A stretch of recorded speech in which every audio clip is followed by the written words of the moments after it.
ஊடகவியலாளர் முக்தார் அவர்கள் அவருடைய மனைவி பிள்ளைகளுடைய கண் முன்னாலேயே தமிழக காவல்துறையினரால கடத்தப்பட்டு விரட்டப்பட்டிருக்கிறார். விஜய்க்கு எதிராக யாரெல்லாம் பேசிக் கொண்டிருந்தார்களோ, விமர்சனங்களை முன்வைத்தார்களோ அவர்களுடைய பட்டியலை எடுத்து வீடு வீடாக சென்று தமிழக கியூ பிரான்ச் காவல்துறையினர் விரட்ட ஆரம்பித்திருக்கிறார்கள்.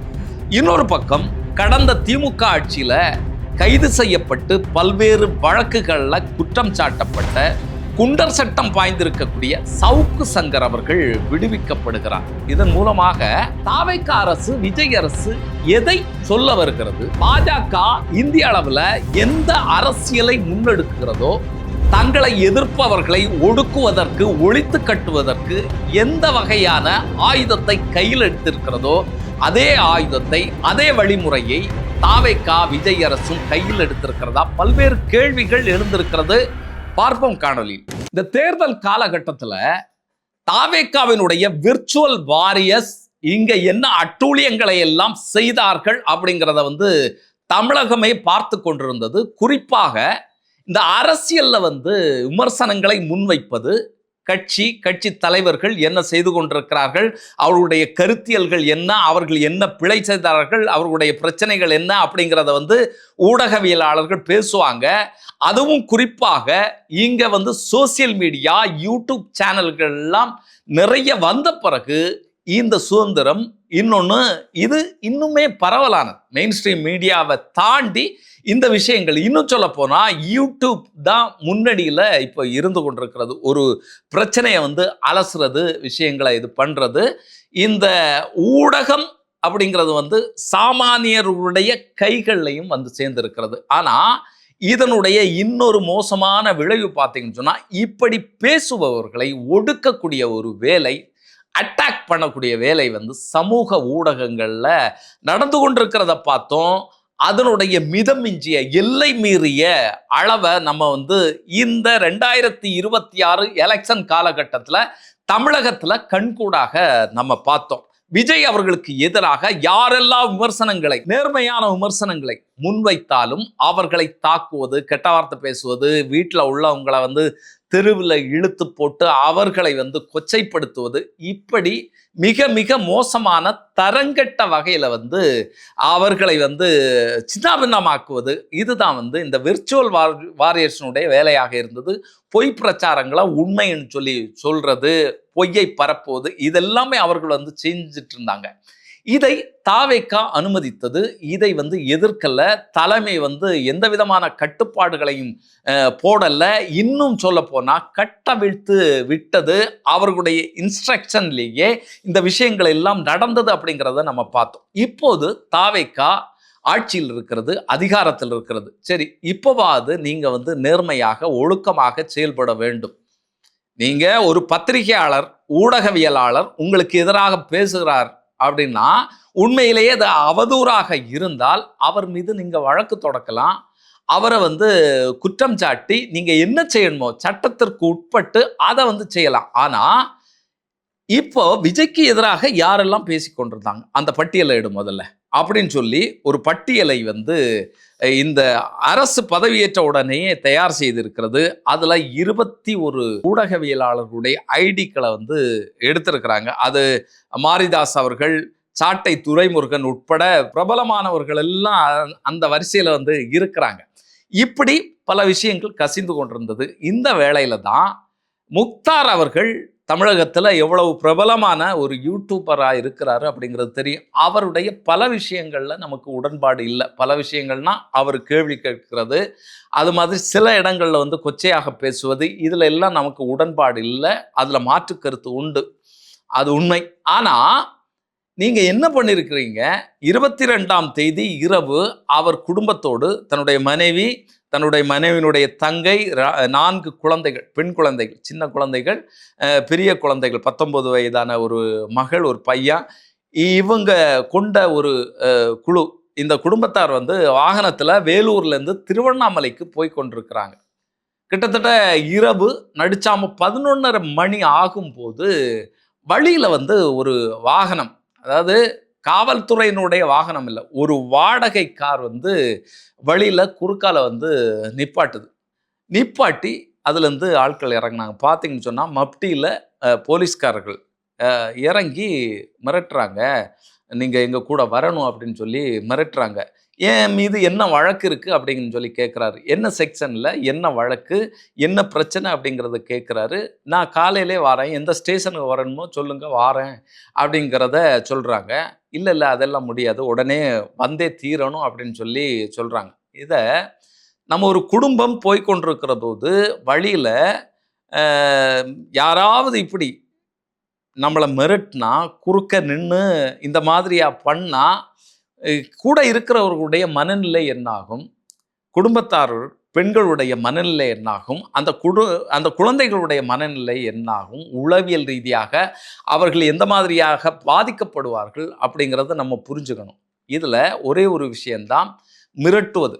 குடும்பத்தாரை மிரட்டுறது, முக்தாரை நீங்கள் கூப்பிட்டு காவல்துறையில் வச்சு நீங்கள் பேசுகிறீங்க, எடுக்கிறீங்க, அதெல்லாம் வேற, மிரட்டுறீங்க அதெல்லாம் வேற. ஆனால் இந்த அட்டாக் ஒரு சென்சிட்டிவான திட்டமிட்டு இவரை இந்த குடும்பத்தாரையும் இவரையும் அச்சுறுத்தலுக்கான ஒரு வேலை.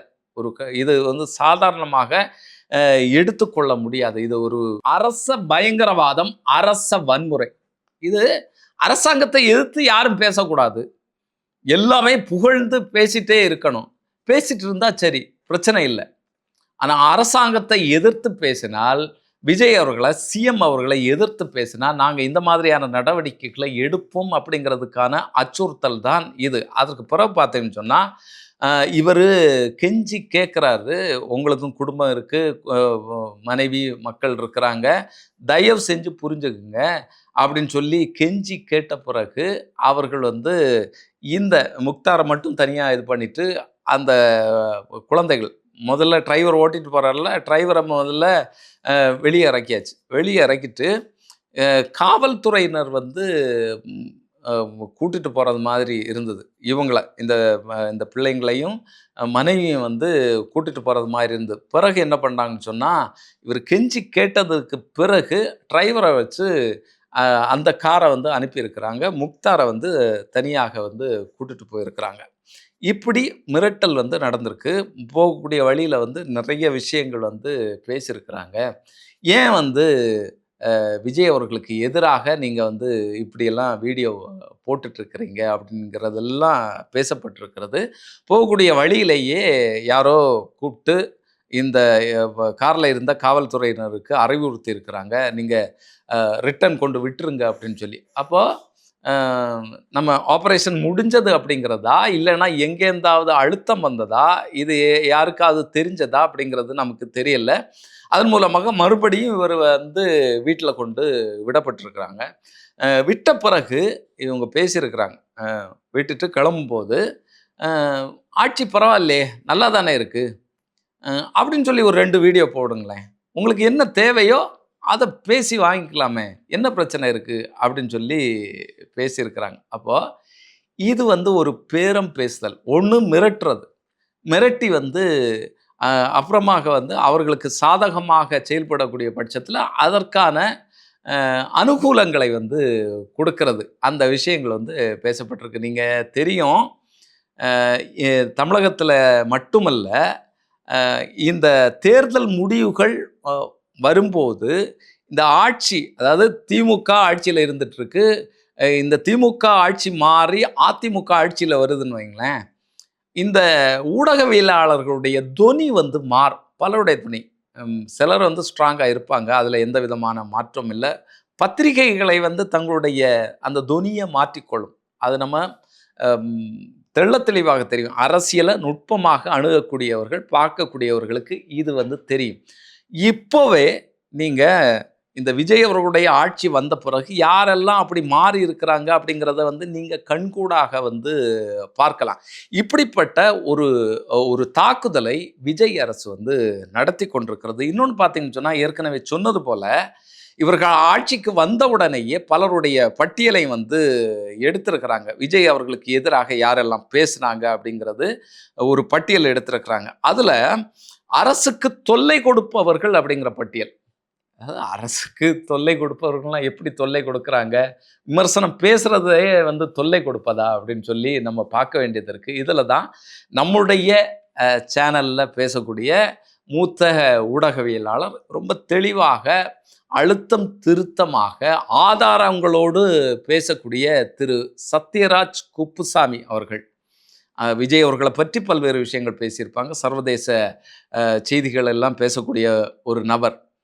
அவருடைய வீட்டுக்கும் வந்து காவல்துறையினர் போயிருக்கிறாங்க. மப்டியில் வந்து போயிருக்கிறாங்க. போய் எத்தனை வருஷமாக இருக்கிறீங்க, சத்யராஜ் என்ன செஞ்சிட்ருக்கிறாரு, அவர் இப்போ எங்கே இருக்கிறாரு, உங்களுடைய ஜாதி என்ன, உங்களுடைய குலசாமி, நீங்கள் யாரை கும்பிட்றீங்க அப்படின்னு சொல்லி எல்லாம் கேட்டிருக்காங்க. முதல்ல வந்து அந்த வாடகை வீடு கேட்குற மாதிரி போயிருக்காங்க.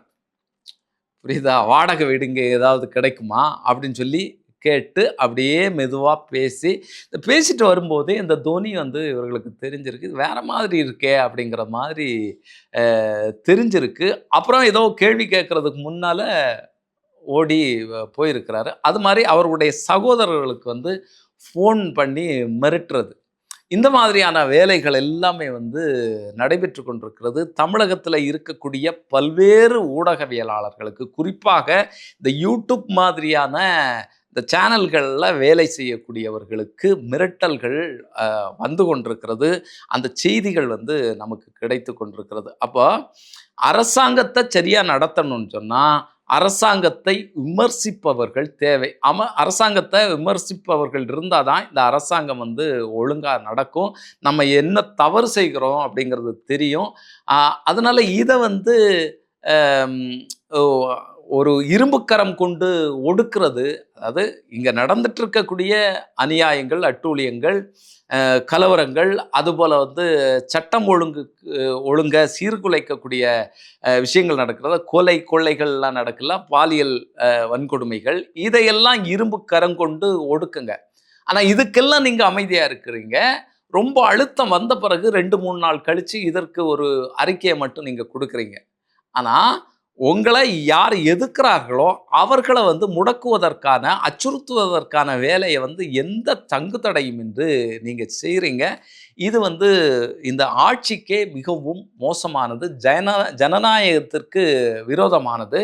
பாஜக அரசு இந்த வேலையை தான் வந்து செஞ்சிருக்கு, இந்திய அளவில் செஞ்சிட்ருக்கு. கல்புர்கி உட்பட பல்வேறு சிந்தனையாளர்களை, இலக்கியவாதிகளை இந்த சித்தாந்தத்திற்கு எதிராக, பாஜகவினுடைய இந்த மதவாத சித்தாந்தத்துக்கு எதிராக குரல் கொடுத்தவர்களை, பேசியவர்களை ஒழித்து கட்டியது, என்கவுண்டர் பண்ணி கொன்றொழித்தது அப்படிங்கிறதெல்லாம் நம்ம பார்த்தோம். நம்ம பார்த்துட்டு இருக்கக்கூடிய பல்வேறு விஷயங்கள், அதை அந்த ஸ்டைலை வந்து விஜய் அவர்களுடைய அரசு வந்து கையில் எடுத்திருக்கிறதா அப்படிங்கிற பல்வேறு கேள்விகள் நமக்கு எழும்பு இருக்கிறது. இதில் தான் இந்த நம்ம பேரம் பேசக்கூடிய விஷயங்கள் பண்ணோம்ல, இதில் இன்னொரு பேரத்தை நம்ம இதில் வந்து பார்க்க வேண்டியது இருக்குது. சவுக்கு சங்கர் அவர்கள் வந்து திமுகவை கடுமையாக விமர்சித்து வந்தார். ஆனால் சவுக்கு சங்கர் அவர்கள் மீது பல்வேறு குற்றச்சாட்டுகள் வந்து இருக்கிறது. பலரையும் மிரட்டி வந்து காசு வாங்குறாரு, சில செய்திகளை அப்படியே போட்டுட்டு அவர்கள்ட்ட மிரட்டி பணம் வாங்குறது, தயாரிப்பாளர்கள்ட்ட மிரட்டி பணம் வாங்கினார் அப்படிங்கிற குற்றச்சாட்டுகள் இருக்கிறது. அவரை வந்து திமுக அரசு கைது பண்ணுச்சு. அதுக்கு பிறகு பார்த்தீங்கன்னா அவர் மீது குண்டர் வழக்கு வந்து பாய்ந்தது. இப்போ தாவேக அரசு அரியணை ஏறிய பிறகு அவசரமாக இவரை வந்து வெளியில் எடுத்திருக்கிறாங்க. அவர் மீது இருந்த வழக்குகளை எல்லாம் ரத்து பண்ணியிருக்கிறாங்க. அப்போ எதிரிக்கு எதிரி நண்பன் அப்படிங்கிற ஒரு சிஸ்டம், அதாவது திமுகவை நீ எதிர்க்கிறேன்னா எனக்கு நண்பன், இதுவும் ஒரு பேரம் பேசல் தான். வெளியில் எடுத்ததன் மூலமாக நமக்கு அவர் இனி பேசுவார், வேறு விஷயங்கள்லாம் அப்புறம் பேசிக்கலாம் அப்படிங்கிறதுக்கான ஒரு விஷயத்தையும் இதில் நடக்கிறது அப்படிங்கிறது நம்ம பார்க்க வேண்டியதாக இருக்குது. இன்னொன்று, ஃபெலிக்ஸ் அவர்கள் வந்து இப்போ தாவேக்காவில் இருக்கிறாரு. நமக்கு தெரியும், கரூர் சம்பவத்தில் 41 நபர்கள் இறந்த பிறகு, அந்த கூட்ட நெரிசலில் இறந்து போன பிறகு அந்த செய்தியை வந்து தங்களுக்கு சாதகமாக திமுகவில் உள்ளவங்க, செந்தில் பாலாஜியினுடைய ஆட்கள் உள்ளால புகுந்து கொன்னுட்டாங்க, எடுத்துட்டாங்க, செந்தில் பாலாஜி திட்டமிட்டு பண்ணது, இப்படிப்பட்ட பொய் பிரச்சாரத்தை பரப்பிய ஒரு நபர் வந்து ஃபெலிக்ஸ் அப்படிங்கிறது, ஃபெலிக்ஸ் ஜெரால்ட் அப்படிங்கிறது நம்ம உலகத்துக்கே தெரியும். அப்போ அவருக்கு சன்மானமாக பல்வேறு விஷயங்கள் வந்து செய்யப்பட்டது. தாவேக்காவில தன்னை வந்து இணைத்து கொண்டார். அதனுடைய அழுத்தத்தின் பேரில் அவருடைய நண்பர் சவுக்கு சங்கர் அப்படிங்கிற பேரில் வந்து அவர் கொண்டு வரப்பட்டிருக்கலாம்.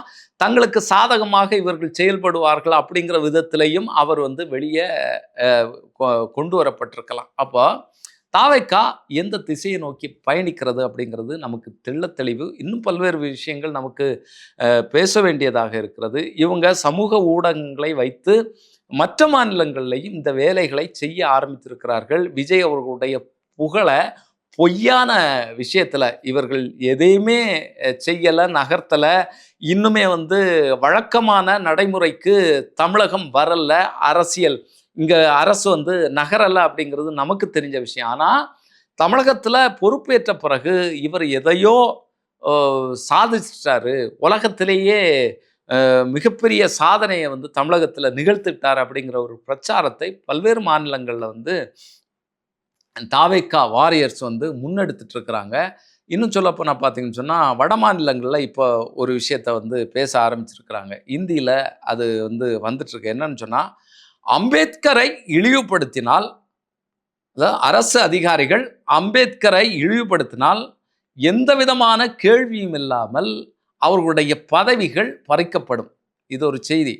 அதுபோல் அம்பேத்கரை இழிவுபடுத்துகிறவர்களுக்கு அரசாங்கத்தினுடைய நலத்திட்டங்கள் எதுவும் போய் சேராது. புரியுதா? இப்படி ஏதாவது தமிழகத்தில் நடந்ததா? இப்படி ஒரு திட்டத்தை வந்து தமிழகத்தில் போட்டிருக்கிறாரு. இப்படி ஒரு உத்தரவை வந்து விஜய் அவர்கள் பிறப்பித்திருக்கிறார். நமக்கு வந்து 22ஆம் புலிகேசி தான் நமக்கு வந்து ஞாபகத்துக்கு வர்றார். வடிவேலு அவர்களோட எவ்வளவு ஒரு ஞானத்தோட அந்த திரைப்படம் எடுக்கப்பட்டிருக்கிறது அப்படிங்கிறத நம்ம வந்து பார்க்க வேண்டியதாக இருக்குது. அது மாதிரி அதிகம் படித்தவர்கள் அமைச்சரவையில் இருக்கக்கூடிய மாநிலமாக தமிழகம் இருக்கிறது. இந்த அமைச்சரவையில் தான் ஐஐடி முடித்தவங்க, பேர் தெரியாத படிப்பெல்லாம் படித்தவங்க எல்லாம் இந்த அமைச்சரவையில் தான் இருக்கிறாங்க அப்படிங்கிறத பரப்பிட்டு இருக்கிறாங்க. க்யூட்டான முதலமைச்சர் தமிழகத்தில் இருக்கிறாரு, பியூட்டிஃபுல்லான அமைச்சர் இருக்கார், ஸ்மார்ட்டான முதலமைச்சர் இருக்கிறாரு, இப்படியெல்லாம் பரப்பிட்டு இருக்கிறாங்க. தமிழகத்தில் பார்த்தீங்கன்னு சொன்னால் கோட்டை கலட்டினார், மாட்டினார், டிபன் பாக்ஸில் சாப்பாடு கொண்டு வந்து சாப்பிட்டாரு, அமைச்சர்களோட கெத்தா வந்து பேசுகிறாரு. இதுதான் நடக்குது. ரீல்ஸ், வெறும் ரீல்ஸ் ஆட்சியாக இது நடைபெற்று கொண்டிருக்கிறது. இந்த விஷயம் இல்லைன்னா இந்த டிசாஸ்டர் அப்படின்னு தான் நம்ம இதை சொல்ல வேண்டியதாக இருக்கு. இந்த அபாயம், இந்த தாவேக்கா என்கிற அபாயம் நாளைக்கு எதை இந்த நாட்டில் வந்து கொண்டு வரும் அப்படிங்கிறது நமக்கு தெரியல. ஏற்கனவே மிகப்பெரிய ஒரு டிசாஸ்டர் இருக்கிறது. ஆர்எஸ்எஸ், பாஜக, அதைவிட மிக கொடூரமான டிசாஸ்டராக இது உருவெடுத்திருக்கிறது அப்படிங்கிறது தான் நம்ம கண்கூடாக பார்க்கக்கூடிய விஷயமாக இப்போது நடந்து கொண்டிருக்கிறது. ஆனாலும் பார்ப்போம் வரக்கூடிய நாட்களில் என்ன நடக்கிறது அப்படிங்கிறத இன்னொரு காணொலி சந்திப்போம். அதுவரை நன்றி, வணக்கம்.